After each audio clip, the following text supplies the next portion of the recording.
Muy buenas noches, estimados estudiantes. Hoy día tenemos un tema espectacular, un tema del cual me gusta mucho hablar, que es acerca de las Sagradas Escrituras.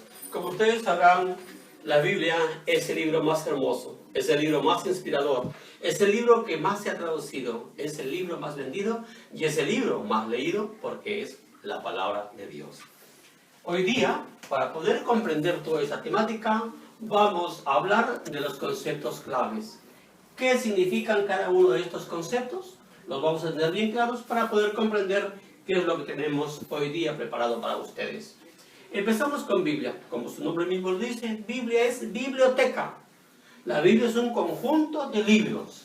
Un conjunto de libros. Canon.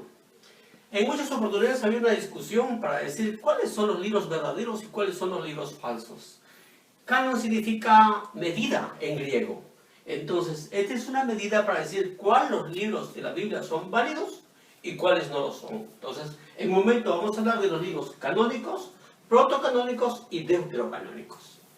Vamos a hablar de testamento también, porque la Biblia tiene dos partes, el Nuevo y el Antiguo Testamento. Testamento quiere decir testimonio, testimonio. ¿Cuál es el testimonio verdadero que Dios nos ha hablado? Entonces, el Antiguo y el Nuevo Testamento son dos testimonios.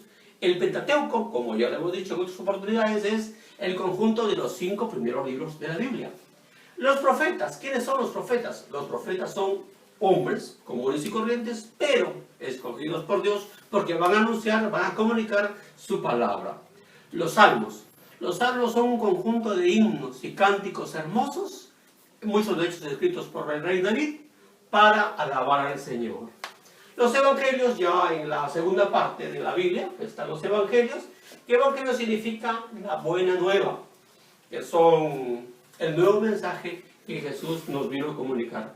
Las epístolas vienen a ser las cartas que escribió Pablo principalmente para comunicarnos sobre las sagradas escrituras que debían comunicarse a las nuevas generaciones, y Apocalipsis es el último libro de la Biblia, que es un libro que habla de la profecía. Entonces, tenemos claros los conceptos y vamos ya a ver qué es la Biblia. Algunos conceptos generales. Para poder entender la Biblia hay que tener claro 4 aspectos muy importantes. Que la Biblia fue escrita en varios lugares, la Biblia fue escrita por varios autores, que la Biblia fue escrita en varios tiempos y en varios idiomas. Por ejemplo, la Sagrada Escritura estuvo primero se hablaba, la tradición oral, y después con la invención de la escritura se fue escribiendo. Entonces en la Biblia encontramos varios textos que fueron hablados y fueron en arameo, luego en hebreo y luego en griego. La Biblia tiene varios autores, los que más conocemos nosotros, está Moisés, está el rey David, está el profeta Jeremías, está Isaías, hablando solamente del Antiguo Testamento. Es muy importante ese detalle. También fue escrita en el Asia Menor, en África del Norte, en Turquía, en Egipto, que está en el extremo de la África del Norte, casi con Europa, y se empezó a escribir en el año 900 a.C. hasta el año 200 después de Cristo, con el Evangelio de San Juan. Entonces, ya tenemos ahora una pequeña visión de lo que es las Sagradas Escrituras. También hay que tener en cuenta, como los había dicho anteriormente, que la Biblia primero se comunicó en forma oral, y lo hablaban en arameo y en hebreo, las lenguas más antiguas. Hebreo y arameo, por ejemplo, hablaba Abraham.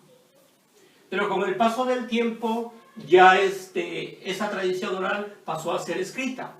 Y ya la Biblia ya es escrita. El hebreo, que es por ejemplo el hebreo en Israel, hablan hebreo, por ejemplo, actualmente. Pero ya el hebreo ya es escrito, porque antes fue solamente oral.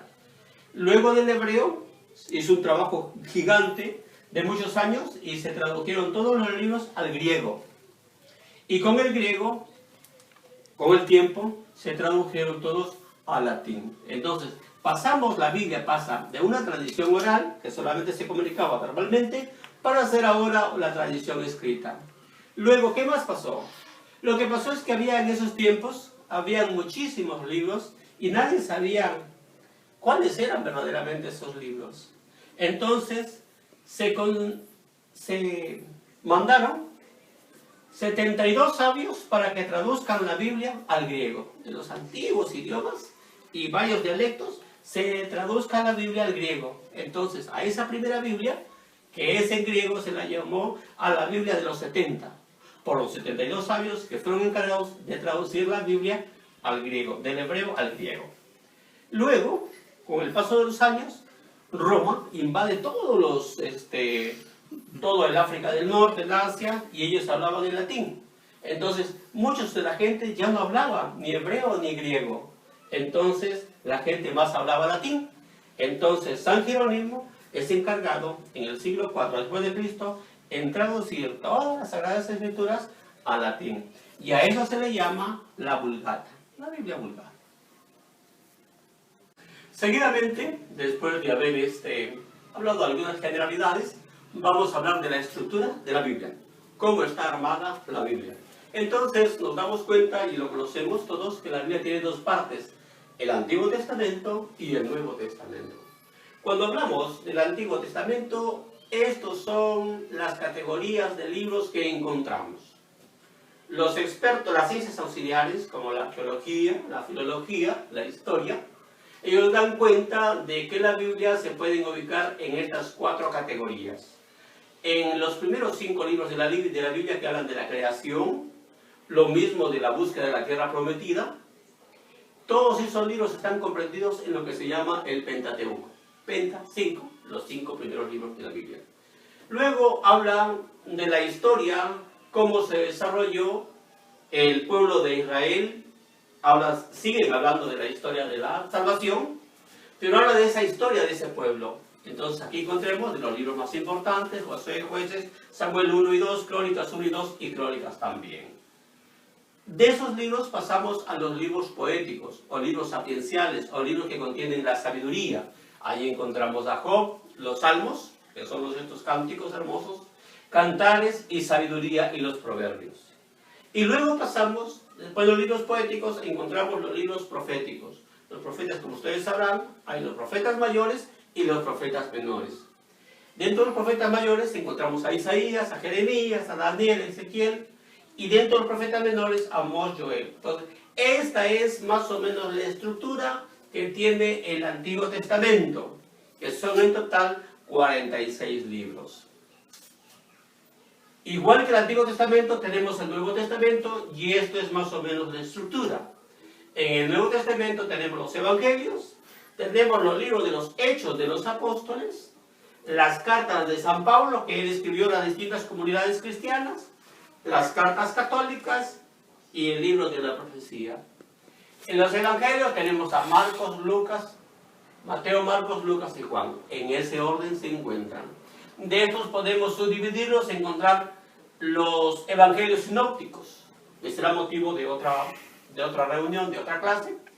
En el libro de los Hechos de los Apóstoles habla de la iglesia primitiva y cómo era la vida de los primeros apóstoles, que ellos hicieron después de la muerte de Jesús y de las primeras comunidades cristianas. Las cartas paulinas son las cartas que escribiera San Pablo a las distintas comunidades de ese tiempo. Por ejemplo, escribió una carta a Roma y le llamó la carta a los romanos. Son 2 cartas, carta 1 y 2. Luego mandó otra carta a los ciudadanos y amigos de Corinto, a los amigos de Éfeso, la carta a los Efesios, a Tesalónica, carta a los tesalonicenses, a Filipos, carta a los filipenses. Entonces, todo este conjunto de cartas las escribió San Pablo. Luego viene un conjunto de las cartas católicas, cartas universales, porque católico significa universal, está Santiago, está Pedro, Juan 1 y 2 y 3, y finalmente rematamos con el libro del Apocalipsis, que es un libro cuya autoría le pertenece a Juan, que lo escribió cuando estaba en la cárcel de Patmos, hasta los últimos días de su vida. Entonces, queridos estudiantes, hoy día hemos aprendido un poco más de lo que es las Sagradas Escrituras, que como hemos dicho, la tenemos aquí. Las Sagradas Escrituras, para que nosotros entendamos cuál es el fundamento de nuestra fe. Ya saben, cualquier información nos estamos comunicando. Muchísimas gracias. Queridos estudiantes, no nos olvidemos que estamos en YouTube. Búsquenme como Prof. Miguel Calle y está ahí toda la clase virtual. Muchísimas gracias y cualquier cosa nos estamos comunicando.